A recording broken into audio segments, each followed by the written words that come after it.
How to Talk to Anyone, written by Leil Lowndes. Introduction. How to Talk to Anyone is a famous book written by Leil Lowndes. She is an expert in teaching people how to communicate better.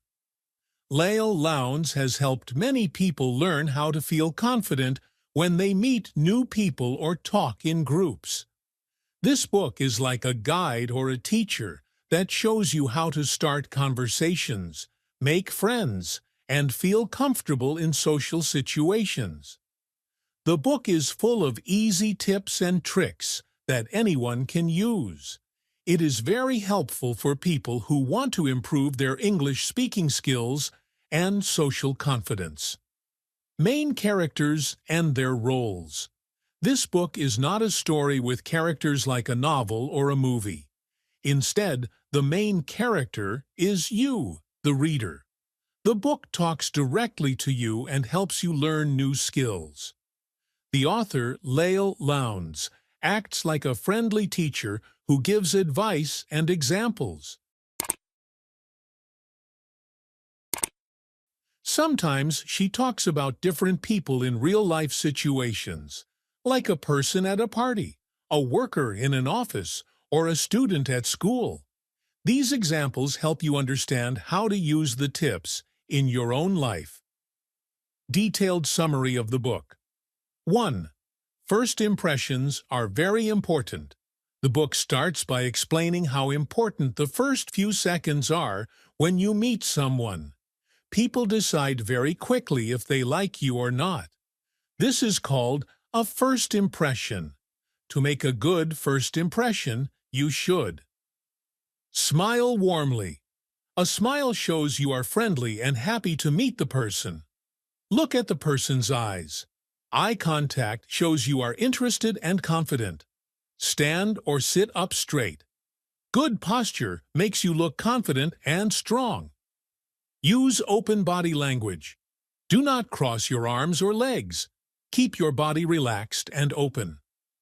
Imagine you are meeting an old friend. This helps you feel relaxed and natural.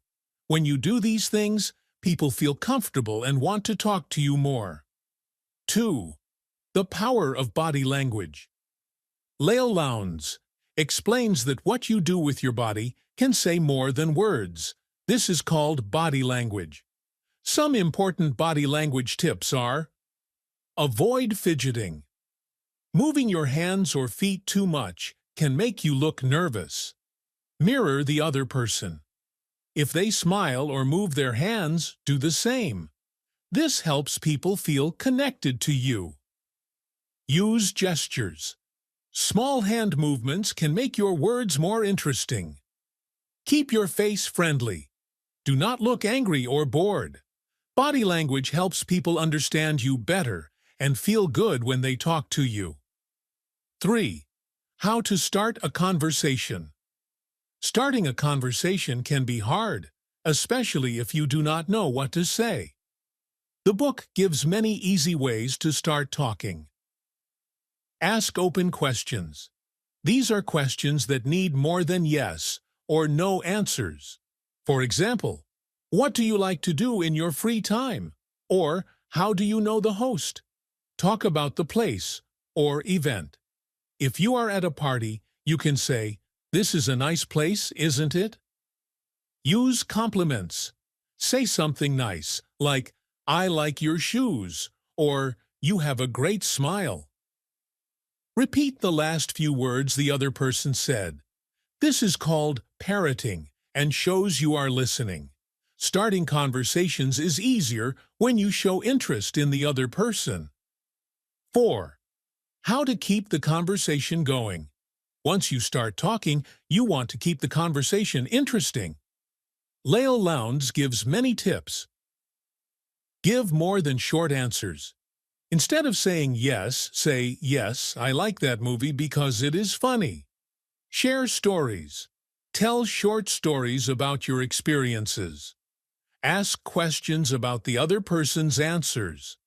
If they say they like music, ask, "What kind of music do you like?" Use small talk topics. Talk about the weather, hobbies, or food. Good conversations are like a game where both people share and listen. 5. Make others feel important. People like to feel special and important. Leil Lowndes says this is a key to good communication. You can do this by using people's names often. For example, "That's a great idea, Sarah." Giving honest compliments. Say something nice that you really mean. Remembering small details. If someone says they like soccer, ask about their favorite team next time. Showing you care. Listen carefully and respond with kindness. When you make others feel good, they will like you more and want to talk to you again. 6. How to handle difficult conversations. Sometimes conversations can be hard or uncomfortable. The book gives advice for these moments. Ignore small mistakes. If someone says something wrong, do not make a big deal. Use the ear sandwich. When you need to say something negative, start with a positive comment. Say the negative thing kindly, and end with another positive comment. Repeat what the other person says. This shows you understand and helps calm tense situations. Stay calm and polite. Do not raise your voice or get angry. These tips help you stay friendly and respectful, even in difficult talks. 7. Advanced conversation tips. When you feel more confident, the book suggests some advanced ideas. Change the topic smoothly. Use what the other person said to start a new topic. For example, "You like cooking? I love trying new recipes too." Let others finish talking. Do not interrupt. This shows respect. Use you more than I. For example, say, "You will enjoy this movie" instead of "I like this movie." Use body language to show interest. Nod your head, smile, and lean slightly forward. These tips make your conversations more natural and enjoyable. 8. Building strong relationships. Talking well is not only for meeting new people, it also helps you keep friends and work well with others. The book explains how to build strong relationships. Send thank you notes or messages. After meeting someone or getting help, say thank you. Stay in touch. Call, message, or meet people regularly. Be honest and sincere. People can tell if you are not real. Forgive small mistakes. Do not hold grudges or judge people too quickly. Be positive.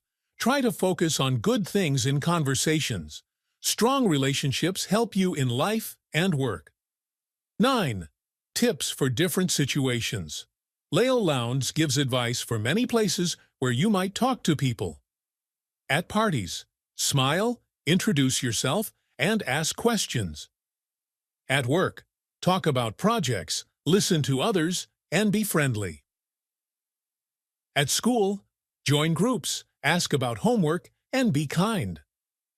On the phone, use a friendly voice and listen carefully. In emails or messages, be clear, polite, and positive.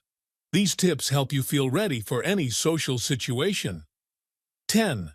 Practice and confidence. The book reminds readers that talking to people is a skill. Like any skill, it gets better with practice. Some advice for practice is: start small. Talk to one new person a day.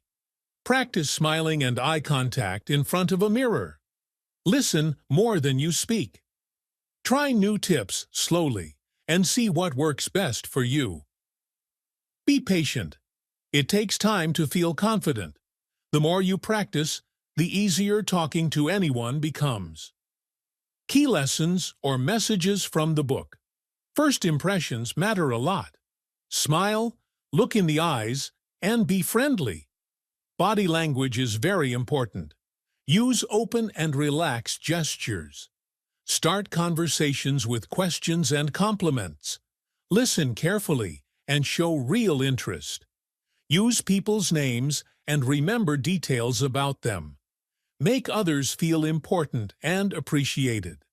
Handle difficult talks with kindness and calmness. Use advanced tips like smooth topic changes and respectful listening. Build strong relationships by staying in touch and being honest. Practice regularly to become confident. Conclusion and reflection. How to Talk to Anyone is a wonderful book for anyone who wants to improve their social skills. It shows that talking to people is not hard if you know the right ways. The book gives many easy and useful tips that you can use every day. It helps you feel confident, make friends, and succeed in work or school. For English learners, this book is very helpful because it uses simple ideas that you can practice slowly. Remember, everyone can learn to talk well. It is not about being perfect, but about being kind, interested, and confident.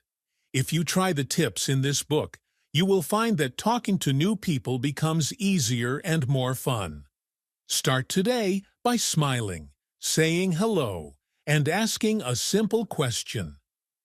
Little by little, you will become a great communicator and enjoy meeting new friends. Let's know what we can learn from this book.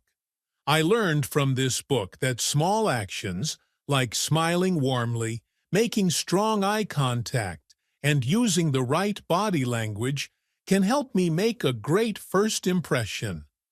I learned that good communication is not about talking a lot, but about making the other person feel important and comfortable.